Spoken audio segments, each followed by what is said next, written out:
La fonction demande J7 permet d'accepter ou de refuser de transmettre une soumission à un entrepreneur destinataire suite à une demande selon l'article J7 du Code de soumission.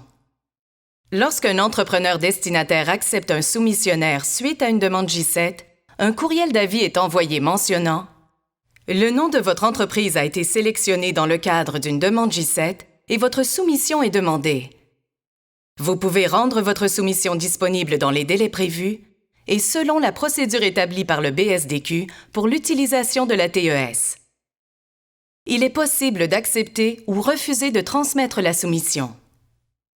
Pour ce faire, sélectionnez la fonction « Demande J7 » et cliquez l'action « Trouver ». Un formulaire de recherche s'affiche. Il est possible de rechercher la demande selon différents critères.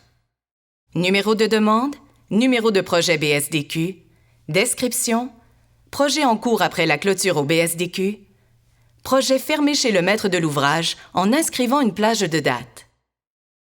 La liste des demandes disponibles s'affiche. Elles sont classées par numéro de projet en ordre alphabétique selon le nom du destinataire. Sélectionnez la case devant la demande et faire « Transmettre ».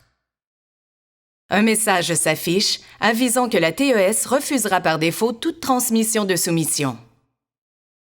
Il sera possible de la transmettre jusqu'à la date et heure de clôture chez le maître de l'ouvrage. Passé cette date, elle ne sera plus accessible. Faire « OK ». Pour compléter la demande selon J7, sélectionnez le bouton « Accepter » ou « Refuser » et s'il y a lieu, le montant de la soumission. Faire « Signer ». La TES affiche un message de rappel « Voulez-vous vraiment signer cette liste de soumissions ?» Faire « OK ». Un résumé de la transaction s'affiche.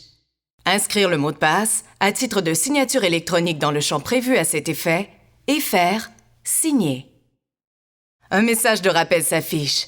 Voulez-vous vraiment signer cette liste de soumissions? Faire OK. Le reçu de confirmation de transaction sera alors visible. Il est possible de l'imprimer en utilisant le bouton Imprimer.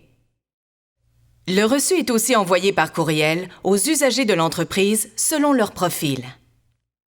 Dans le bas du reçu, le bouton Retourner à la liste des demandes permet de retourner à la liste des demandes selon J7.